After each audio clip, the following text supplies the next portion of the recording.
At one of the most critical times for the future of Earth's climate and at one of the most transformative times for energy technology, the New South Wales Government has no energy policy and no emissions reduction policy. This represents a massive failure and severe negligence by the Berejiklian government. For the past few years, the New South Wales Government has hitched its energy policy wagon to the wreck that is the federal coalition government, and now that hope of a coherent and responsible national energy policy is a smouldering heap. Our great state has absolutely no energy policy, and that is a great shame.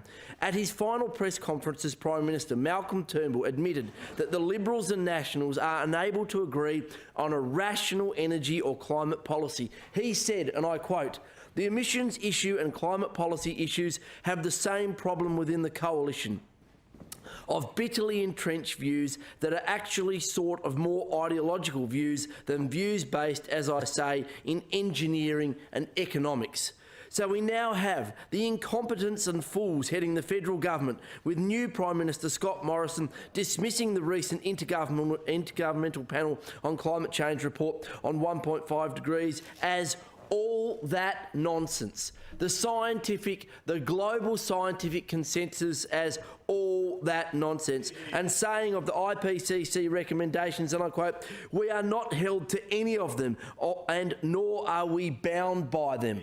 Meanwhile, hapless Environment Minister Melissa Price stumbled on radio about the IPCC's conclusion that we must phase out coal by 2050 by saying, "So I think, you know, to say that it's good to be phased out by 2050 is drawing a very long bow."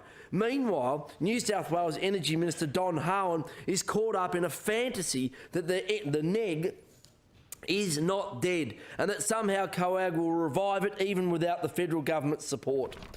It's almost comical if it weren't so serious, but that is Australia's energy policy over the last decade and today. After John Howard's diabolical deal at Kyoto and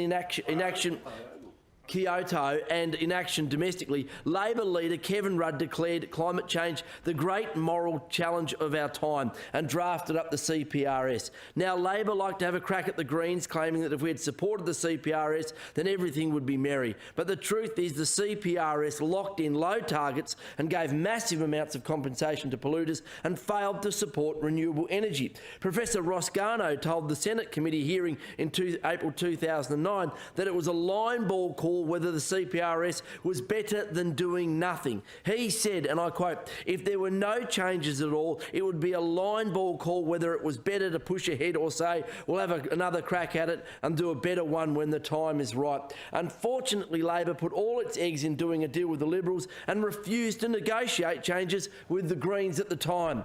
Rudd then dumped action on climate change, Labor dumped Kevin Rudd, and the electorate almost dumped Labor.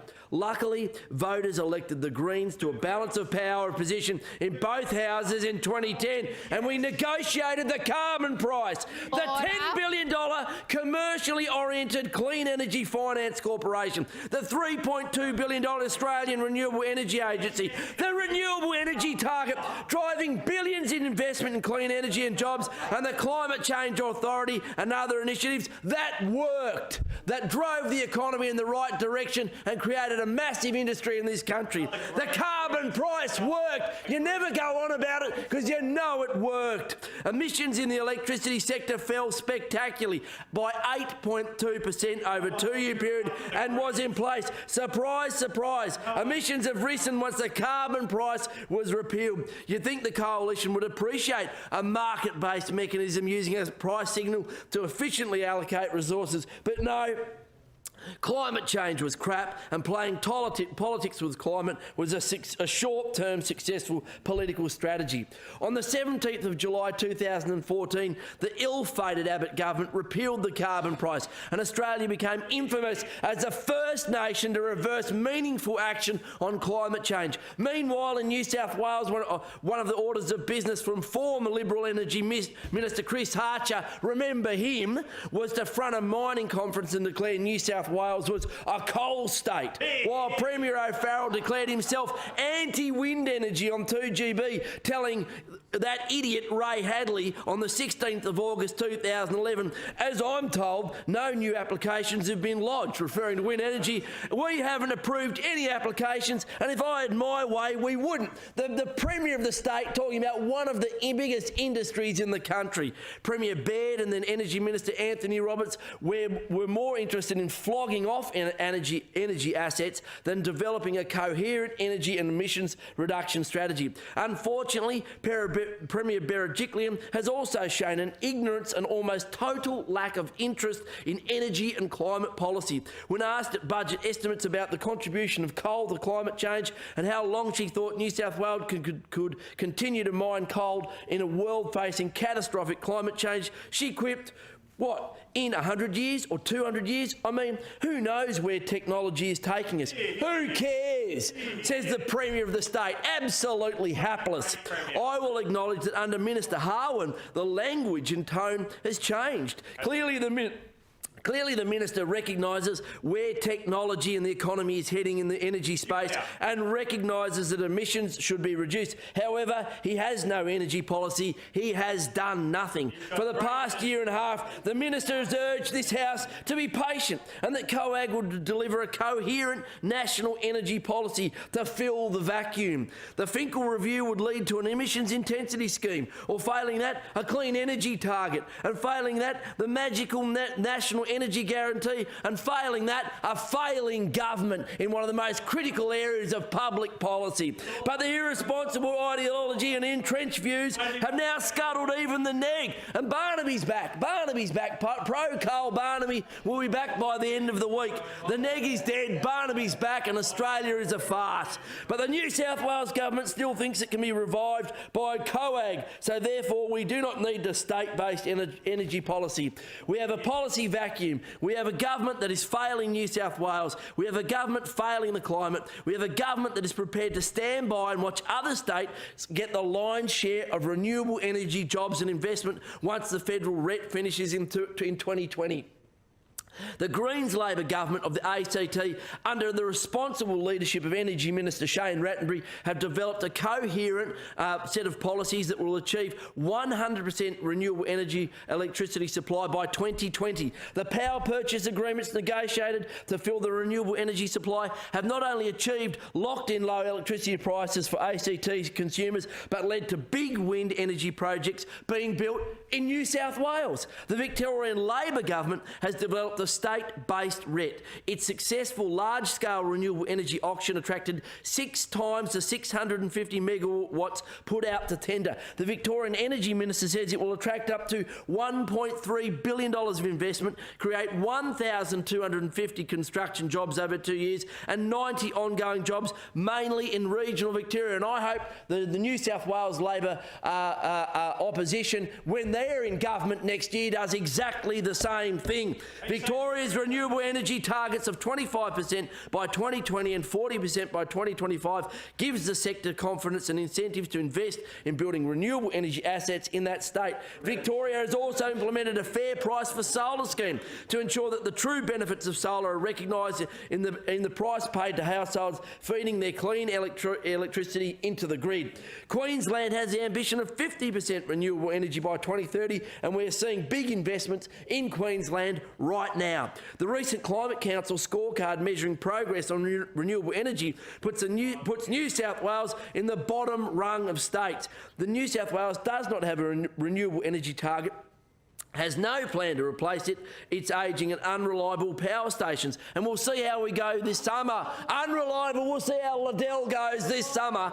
One of the authors of the report, Professor Andrew Stock of the University of Melbourne, says of New South Wales, and I quote, "They are certainly well and truly laid out of the blocks. New South Wales should be doing a lot more to accelerate projects. New South Wales consumers are probably the most exposed in the nation to the risk of old coal-fired power plants failing." And if you'd been been to Liddell, you know it's a rust bucket that could fall over at any tick of the clock, especially during heat waves. The Greens have a goal for 100% renewable energy by 2030, positioning our state as a renewable energy powerhouse, taking advantage of our abundant quality solar and wind resources and our world-class workforce, innovation and industry expertise. You never hear the Trade Minister in this place talk about renewable energy, a massive industry, a massive trade sector, never ever mentions it in this place. All the jobs coming out of the Clean Energy Finance Corporation.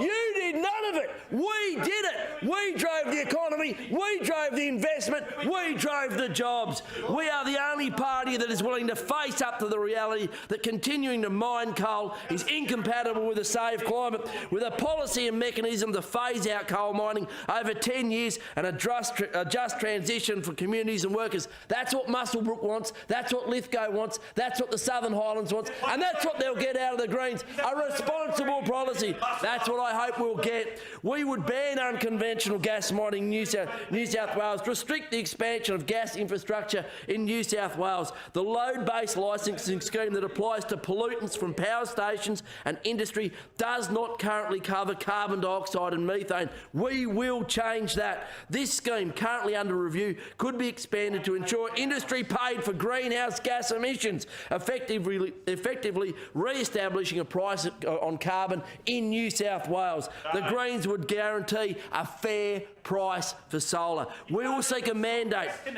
We will seek to mandate solar power for all new dwellings and commercial buildings. We will develop a hydrogen economy, and I note that shooters, fishers and farmers are behind the work that's happening in Newcastle on that. The Greens support that. We will provide incentives for landlords, including interest-free loans to install solar or other energy efficiency measures, programs to allow renters to participate in the clean energy transition, a state-owned retailer. It's what we need, and with a mandate for clean, affordable energy could inject real competition into energy markets dominated by a few large corporations who have exploited their positions to exploit consumers. Re-regulation of the sector, banning exploitative and manipulative billing practice, break up the stupidity of the vertically integrated gentailers and their market power. Reform of the national energy markets to ensure the emissions reduction is a key objective of the NEM and the bodies is absolutely essential. Absolutely essential. Incentives to electrify the transport sector. A massive revolution happening in electrical vehicle, a revolution in electrical transport. And what have we got in New South Wales? The chitty bang bang of transport policies. Highways with diesel and petrol while the world electrifies. What absolute idiot. Chitty bang bang driven by the dinosaurs in the National Party. We would electrify the transport sector. We would electrify politics and the economy in New South Wales. We would establish a battery target, the facilitation of pumped hydro opportunities in New South Wales. Pumped hydro, we are pumped up, and we would get behind that. We would make sure that we would install LED street lighting across the state. We'd do more with less. There is an enormous opportunity in the decarbonisation that must be rapidly achieved. In many ways, decarbonising the energy sector is the easiest and fastest way to rapidly reduce the emissions that the IPCC said we must do in order to avoid catastrophic climate change. With the right policies, New South Wales could become a centre for renewable energy and advanced technologies. We don't hear anything from the National Party in regards to that trade that we are missing out on. No manufacturing, no great revolution in revitalising some of those manufacturing hubs in New South Wales like Lithgow. They are not too. It's cheaper than coal, you fool. Like in Lithgow, Newcastle, Wollongong, they should be making solar and wind there, but they're not. A point of order has been called. I accept that things are getting quite energised, but to describe another member of this place as a fool is unparliamentary, and he shouldn't ask. To the point of order, I withdraw. I withdraw. To the point of order. And I withdraw Chief Idiot as well. Thank you. The fool and Chief Idiot, I withdraw.